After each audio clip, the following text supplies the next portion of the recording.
I recently had a run-in with a scripting Morgana.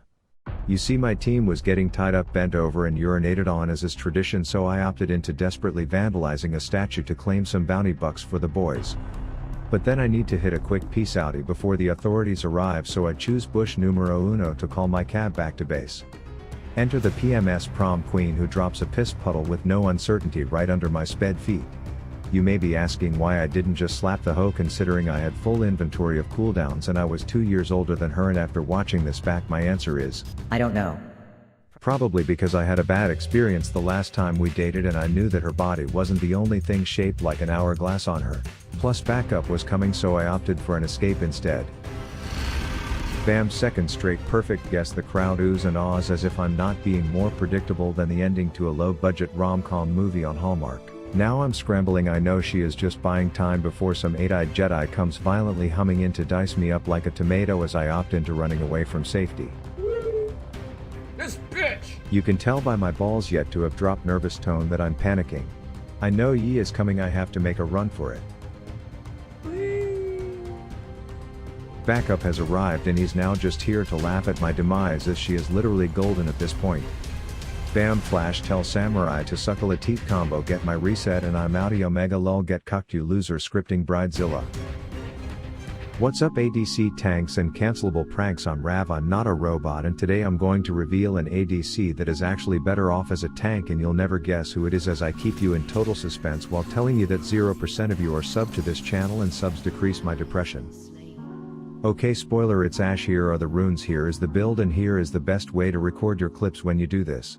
It's called Outplayed, and not only did they slip a few singles into my bra to say nice things about them, but they are also the app I've been using to record my game highlights without taking up massive amounts of space by recording full games with something shitty like OBS. You just select your game and what events you want it to capture, and then it does the rest. Let's see the genius level gameplay it captured for me.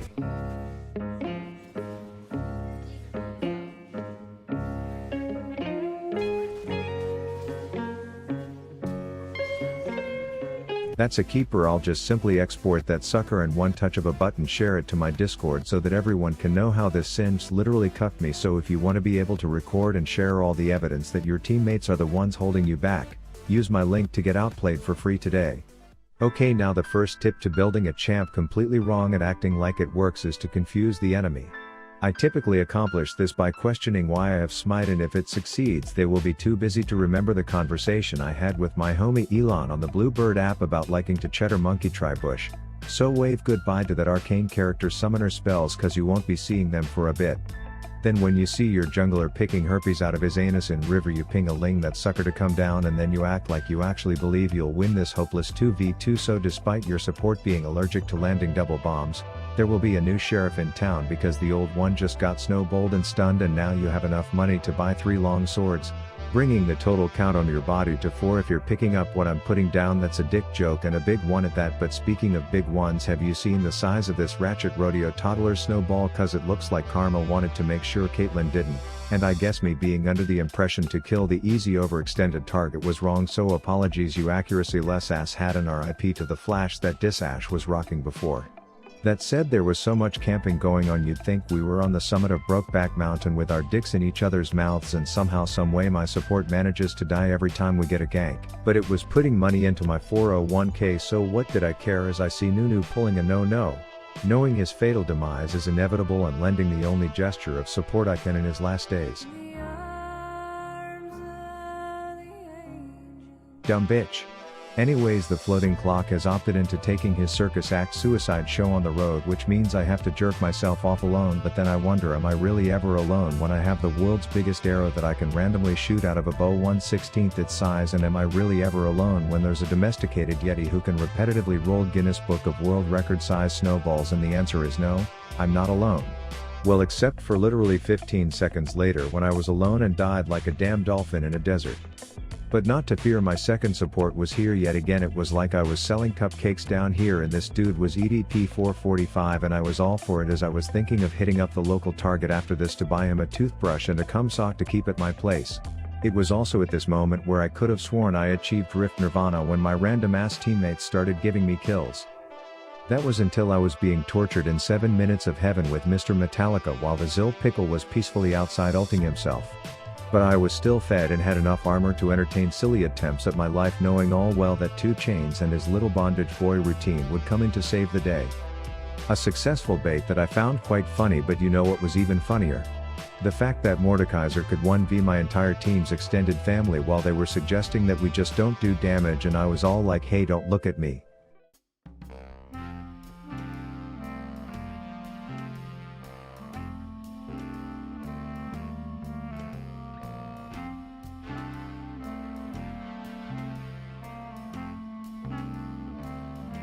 Okay, if you are gonna make Ashe a tank you can't identify as an ADC and role select, so you might next think the solution is to go top. After all, you'll learn firsthand why Larissa gets jealous of Pianta and the relationship he has with ranged top laners, as you basically will have fast pass tickets to the pick this Gravediggers Boogers line all laning phase.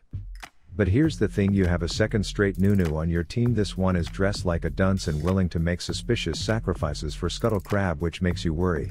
So I opted into letting one of the best split pushers in the game have a lane all to himself as I accompanied the fearless flashing Yeti rider in his endless quest to get himself killed, but luckily for us we had 200 years in the form of 200 daggers flying out of a pink-haired spin slut, but then we had to evacuate the Triangle of Terror because it's dangerous in there, even if it does serve some of the best metal moron calamari on this side of the Southern Rift River. But we can see strategic improvements have been made, as I was no longer responsible for the role of doing damage, as the items that would get listed on my resume after this game were bullet point 1 exist around others, and bullet point 2 fire giant ass crystallized disorientating arrows at idiots, and I must say I became quite proficient at it while others were now in charge of doing the damage. And despite picking a lot of early game boogers, I wasn't even tanky yet, nor did I buy the right boots, but don't tell these morons that, as they put my one-shot ass in a place pan and pissed off, which was dope kill spinning Sarah Silverware instead, I thought, until I stuck around a little too long.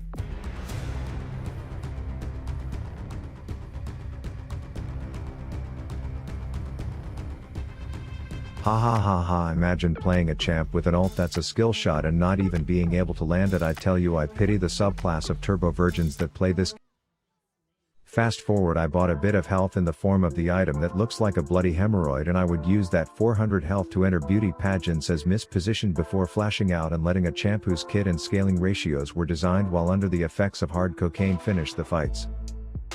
And the combination of her spinning and my having an almost endless supply of inflatable arrows was becoming the dynamic duo of the century.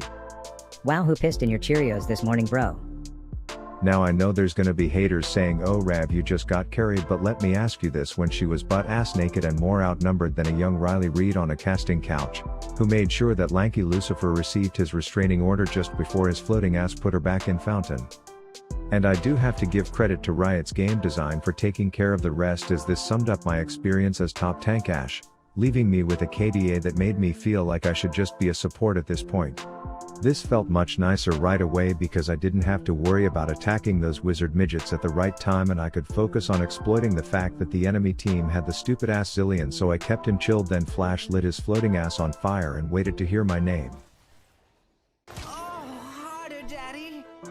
Fast forward to when my African cow monkey-sized arrows came in stock, when I came up with the plan to bait the skank's shield, which if done correctly would give us the perfect opportunity to stun the other bitch anyways.